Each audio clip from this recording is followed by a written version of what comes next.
Bismillahirrahmanirrahim. Assalamualaikum warahmatullahi wabarakatuh. Kaum muslimin dan muslimat yang dirahmati Allah Subhanahu wa taala.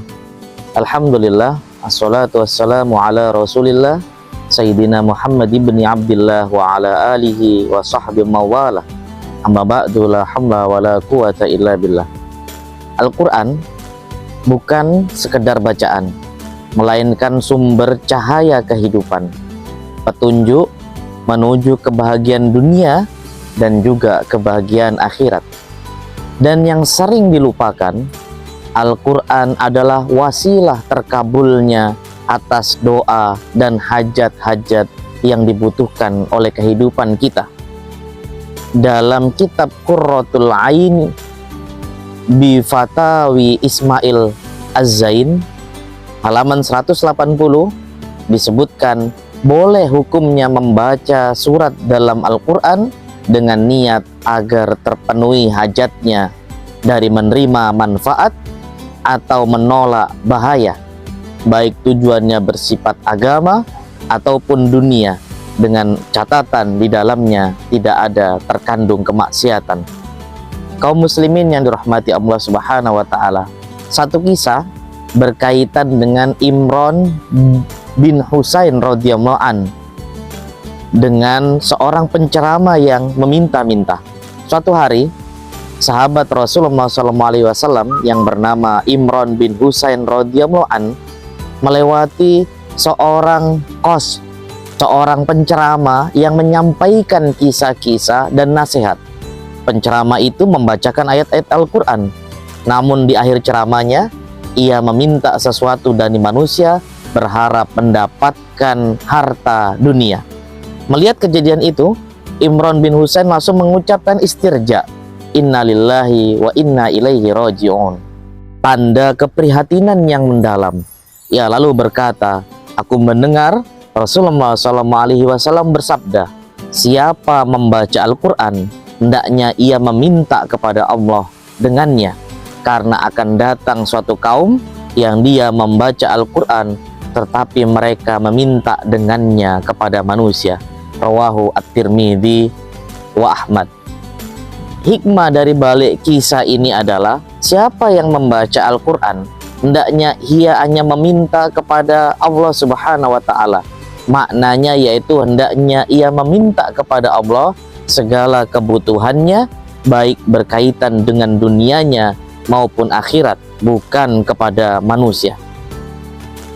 Ada pula yang menafsirkan bahwa pertama, ketika membaca ayat rahmah, maka mohonlah rahmat daripada Allah. Ketika membaca ayat azab, maka berlindunglah daripada azabnya Allah Subhanahu wa taala. Dan setelah membaca Al-Quran, berdoalah dengan penuh keyakinan untuk kebaikan dunia dan kebaikan akhirat.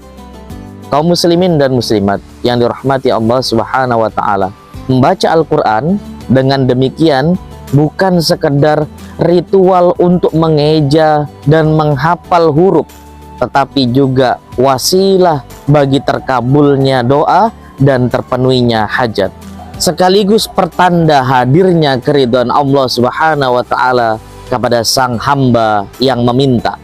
Siapa memahami hal ini dengan pikiran jernih, niscaya ia akan mendapati kalau sekiranya perintah Al-Quran itu bukanlah beban, tapi kebutuhan.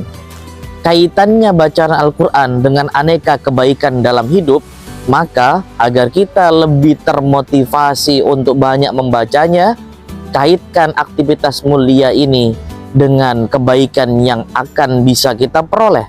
Misalnya, ketika kita membaca Al-Quran, niatkan sebagai sarana untuk memohon ampunan daripada Allah, untuk memenuhi rezeki dan hajat kita dalam kehidupan dunia, untuk mendapatkan anugerah kenikmatan yang begitu banyak, termasuk nikmatnya iman dan nikmatnya bisa memenuhi kebutuhan dan hal-hal lain yang menjadi hajat dan kebutuhan kita.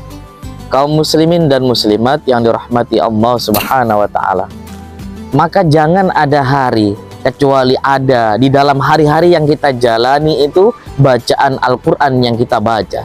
Maka sebagai penutup dari apa pesan yang kami sampaikan ini adalah ada baiknya kita renungkan nasihat dari Imam Hasan Al-Basri rahimahullah. Beliau pernah berkata, wahai manusia, hendaklah kalian membuka mushaf dan membaca Al-Quran. Sesungguhnya sebuah riwayat mengatakan bahwa Utsman bin Affan radhiyallahu an pernah berkata, aku tidak ingin satu hari pun berlalu tanpa melihat mushaf. Lantas beliau ditanya tentang alasannya dan beliau berkata, sesungguhnya mushaf itu akan membawa keberkahan. Al-Hasan kembali berujar, Utsman bin Affan selalu melihat mushaf yang ada dalam kamarnya. Beliau membaca Al-Quran dengan melihat mushaf karena mencari keberkahan yang ada di dalamnya. Padahal beliau termasuk salah seorang sahabat yang paling baik hafalannya.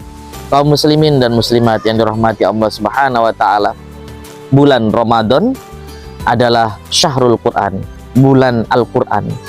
Diingatkan kita bahwa ketika di bulan ini turun Al-Quran, maka sejatinya setiap kali datang bulan Ramadan menjadi pengingat kita untuk kembali mengkaji, memahami, dan mengaplikasikan ajaran Al-Quran dalam kehidupan sehari-hari. Mudah-mudahan kita semua mendapatkan keberkahan dari apa yang kita baca, diberikan kebaikan tidak hanya dunia tapi akhirat kita. Amin ya rabbal alamin. Demikian, wallahu a'lam bishawab. Hadanallahu wa iyyakum ajmain. Ihdinas siratal mustaqim. Wallahul muwaffiq ila aqwamit thoriq. Assalamualaikum warahmatullahi wabarakatuh.